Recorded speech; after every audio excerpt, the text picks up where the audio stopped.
Hey guys, so as you can see, I'm not particularly happy about how this looks. So I'm doing an honest video and I'm going to give you some context to this video. I did an embody there, current weight 93 kilos, 93.1, muscle density 42.1, and body fat mass is 19.2, body fat percentage is 20.6, visceral fat is a 9. Pretty much the guts of a in-body scan. So look, I've always had issues with body weight, I've always had issues with body fat, and I've always felt conscious about my body, like the majority of people on the planet. I'm a coach, I'm a gym owner, I help people lose weight, I help people live and lead a better life, and I understand it a lot more than some other coaches out there. And again, nothing against any of those coaches, they're just in great shape 24/7 and it's brilliant. I can understand the struggles and the apprehension you have and the feeling that you might have about yourself and about your body. And for me, I've had this since I was a teenager. I was an overweight teenager, and then throughout my 20s I went up over 100 kilos twice, again from just having a bad lifestyle and overeating. But I can gain weight really quickly, and it takes me a long time to drop the weight down. So this is my accountability video and my journey to share with you. Now, I've done a few of these before that I've never really posted because I never finished the journey or I got sidetracked. But I'm going to post this one as it's the 8th of September. So this will be posted within the next few days. And the reason why I'm doing this is because I need to show you that, like, when you feel down or when you feel conscious or anxious about your look or about your fitness or about your strength, that's normal. We all have this roller coaster lifestyle, and I'm going to share mine with you. So yeah, I'm not happy with myself. I'm not happy with my body. 93 kilos. I used to be a steady 90. Before that, I used to be a steady 85. And then a very, very long time ago, I was a steady 82. And that was skinny, like, for me, skinny. But my goal is to kind of get down to about 88 kilos, if possible, lose about 5 kilos of mainly body fat, gain some muscle. I train well, and I've been always training well, but doing like 3, 4, up to 6, 7 sessions a week, depending on what I'm doing or my goals. The problem that I found this time is work has been quite stressful, and we're trying to move the company to a bigger, just a bigger platform. We've more staff, we've more coaches we look after. We're trying to grow the program. We're going to try and go into different ventures with the company. And just like so, we've a lot of building happening at the moment. And even though I'm getting my training in, my food has been diabolical.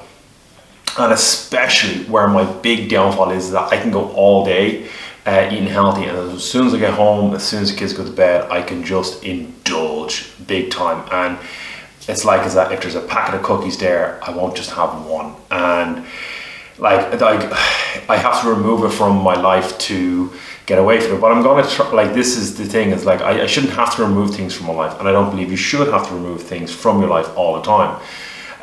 So this is my honest video to you. One of the other things that I'm going to do is I'm going to go 100 days sober. Not that I have an alcohol problem.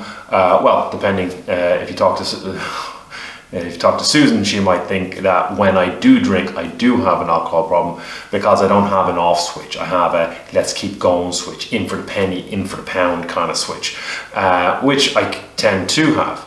And like I do have a laugh when I drink alcohol, but it's not de-stressing me. It's not the thing at the end of the week that gives me, it might feel like a de-stressor. And again, I don't do it every week. It's very rare that I drink every weekend. It would be maybe once or twice a month if I'm lucky. but it's like, it doesn't de-stress me, it actually stresses me out. Having that instant gratification of supping on a cold beer actually isn't doing me any favors, because it has impact the next day on how I feel and the food I consume. And if I do have a big night out, it impacts me till about Wednesday, sometimes even Thursday, depending. And I was at a wedding recently, and it was 2 days, and it was with my family, and it was great, and we drank, and it was fun, and I had so much fun time. But the quality of the impact that's had, now I could have had the same with the fun, not drinking, and then still been able to be productive.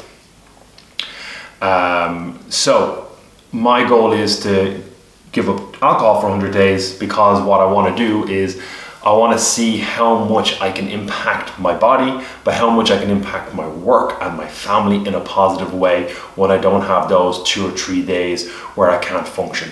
And when I feel like that, I get anxious, and then I don't want to do anything. I avoid a lot of people, I avoid trying to work, and then all I want to do is sit on the couch and watch TV and do nothing.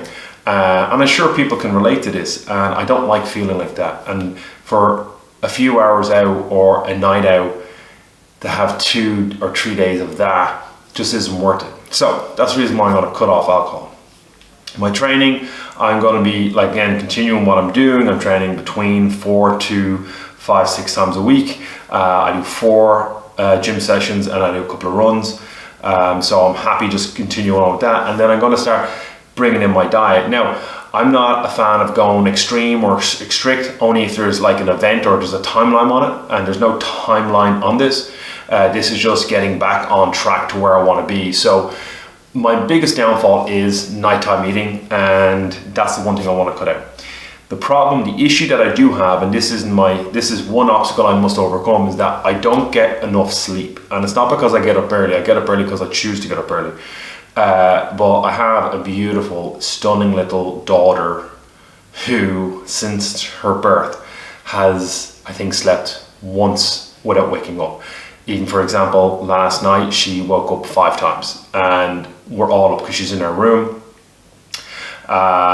So my quality of sleep isn't great. So I have to look at that. I have to look at maybe probably doing a power nap during the day, or doing some breath work or meditation to try and get my body just to relax so it can recover from the training and what I do in a daily life. But also, like, the whole thing is, like, as I share my journey with you, I'm hoping that the goal will come true, that I'm being more productive, I'm launching more products, I'm launching my programs that I want to launch, the gym's growing, I'm dropping body fat, I'm feeling better, I'm having better interactions, creating more memories with my family, and that's the goal, and that's what I'm going to share with you. And if you like the journey that I'm on, and if you've done one yourself, or if you're thinking of starting one, post in the comments, like and subscribe to the channel, and I'll be hopefully feeling a lot more confident in myself on the next video. See you next one.